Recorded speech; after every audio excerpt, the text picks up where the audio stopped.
Hello, my name is Jocelyn Jimenez. It is May 22nd, 2024, and I am presenting my Unit 2 case connections. I did Case 1 and Case 3. So Case 1 is pyruvate kinase catalyzes a rate-limiting ATP-generating step of glycolysis in which PEP is converted to pyruvate. Multiple isoenzymes of pyruvate kinase exist in mammals.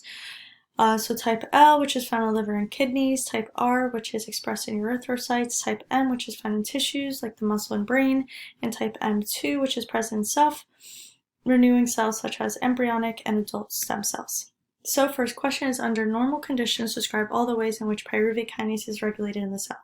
So first off, pyruvate kinase is an enzyme that is tightly regulated to ensure proper control of glycolysis. 2 specifically is a critical enzyme, like mentioned before, that regulates cell metabolism and growth under different physiological conditions. And several regulatory mechanisms involved in the control of this enzyme are as follows. Allosteric regulation, which you can see from the photo illustrated. Pyruvate kinase is allosterically regulated by ATP and acetyl-CoA and fructose 1,6-bisphosphate. High levels of ATP and acetyl-CoA inhibit pyruvate kinase, whereas fructose bisphosphate activates pyruvate kinase, which is seen in the photo, the left and the right. Phosphorylation and dephosphorylation. Phosphorylation by protein kinase can inhibit pyruvate kinase activity, which actually lowers high blood glucose levels, and dephosphorylation by protein phosphatase can activate pyruvate kinase, which will help increase low blood glucose levels. Feedback inhibition. Pyruvate kinase is part of metabolic feedback loop where high levels of ATP and citrate can inhibit earlier glycolytic enzymes like phosphofructokinase, which indirectly produce the need for pyruvate kinase activity, which again illustrated. Hormonal regulation kind of touches back on the dephosphorylation and phosphorylation in regards to pancreatic hormones, which are insulin and glucagon. They influence pyruvate kinase activity, again touching back on the levels of blood glucose seen in, obviously, the blood. Insulin stimulates pyruvate kinase activity by promoting dephosphorylation, again, which will increase low blood glucose levels. And glucagon will inhibit pyruvate kinase activity by promoting phosphorylation, which again will lower high blood glucose levels. Transcriptional regulation, again, kind of touches back on those pancreatic hormones. Insulin will increase PKLR gene expression, which in turn increases pyruvate kinase synthesis and activity. Again, illustrated.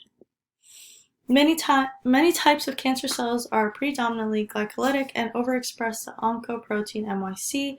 Interestingly, the classical oncoprotein MYC has been found to promote preferential expression of pyruvate kinase type M2 over pyruvate kinase type A1. The isoform M2 is characteristically found in low activity state and is ineffective at promoting glycolysis when compared to type L and type M1. So question 2, this logic seems counterintuitive for the glycolytic tissue. What is the rationale for this mechanism? What other pathways make cancer cells be diverging substrate to? So cancer cells definitely do prefer to express within the M2 over M1 or L as a metabolic adaptation to support that rapid growth and proliferation and division and all that, even though it is definitely less effective than the M1. And MYC increases that expression of glucose transporter 1 as well as M2, which then promotes the Warburg effect. And this term is characteristically common and found in a variety of different cancer cells, and it came about because of the scientist named Otto Warburg discovered that tumor cells exhibit high consumption of glucose, with a significant portion being converted to lactate rather than undergoing oxidative respiration.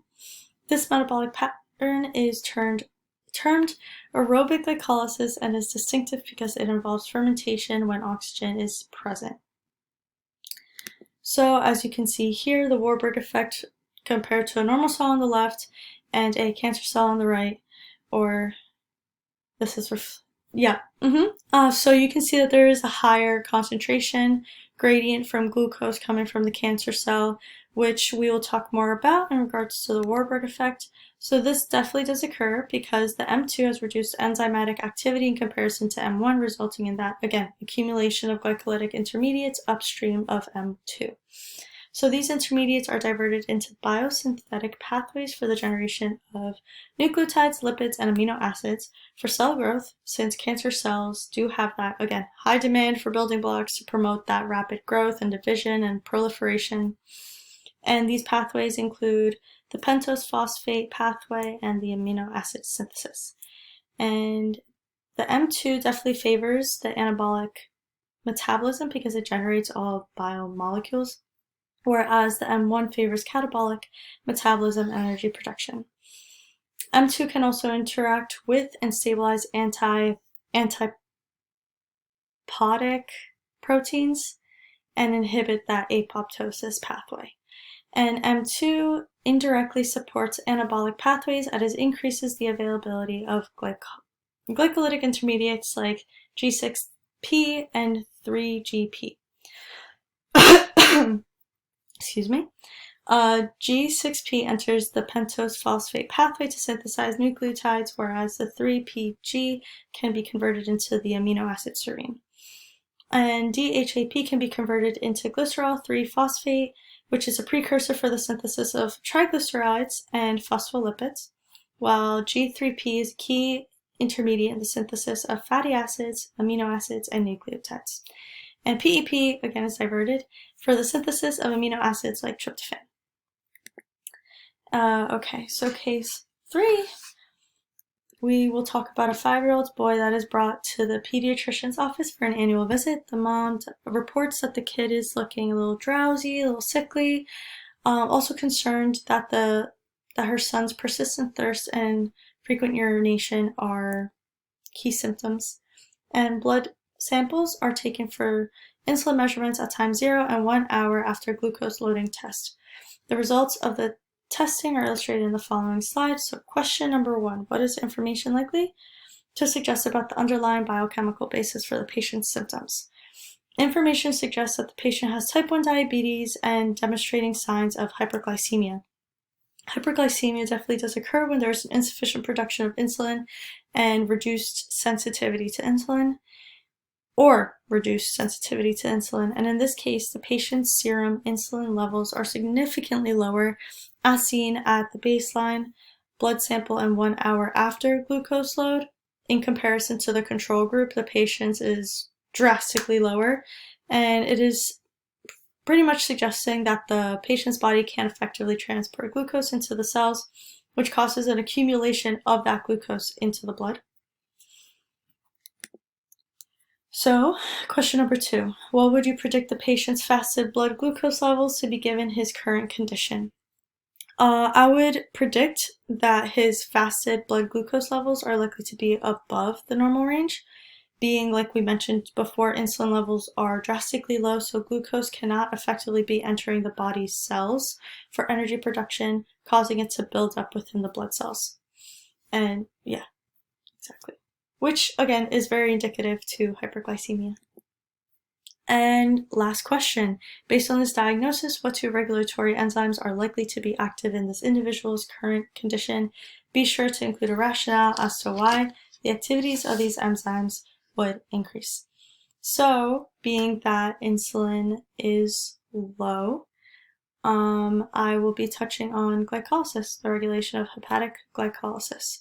And again, as we know, glucose will be very high, so it is right to be thinking about the process of breaking down glucose and possibly turning it into pyruvate. So 2 important regulatory enzymes in glycolysis are glucokinase and phosphofructokinase. But first off, the regulation of hepatic glycolysis under feeding conditions or under that fed state do increase glucose uptake in hepatocytes, which again promote glycolysis and lipogenesis, furthering my idea of jumping into glycolysis to generate triglycerides as storage forms of fuel. So going back to regulatory enzymes, glucokinase, also known as hexokinase 4, catalyzes the very first step in glucose metabolism, which turns glucose into glucose 6-phosphate. It is found in the liver and pancreatic beta cells, and it functions as a glucose sensor in those insulin-secreted pancreatic beta cells by controlling the rate of entry of glucose into the glycolytic pathway and its subsequent metabolism.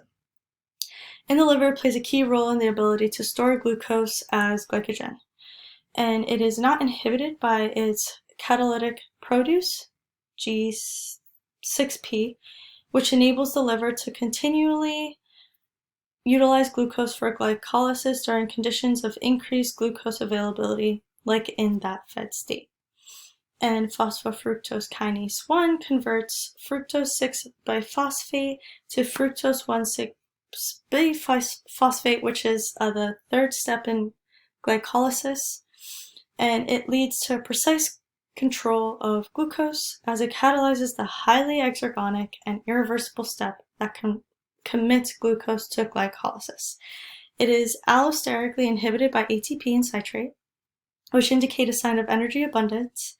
So in this way, the cell can actually increase or decrease the rate of glycolysis in response to the cell's energy requirements.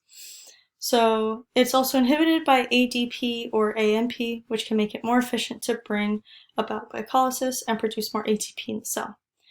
Its deficiency actually does cause impaired insulin secretion in response to glucose, but I definitely do think that these two enzymes are huge, vital parts or play vital roles in regulating glucose homeostasis within the blood. And here are my references. Thank you so much, and have a great rest of your night.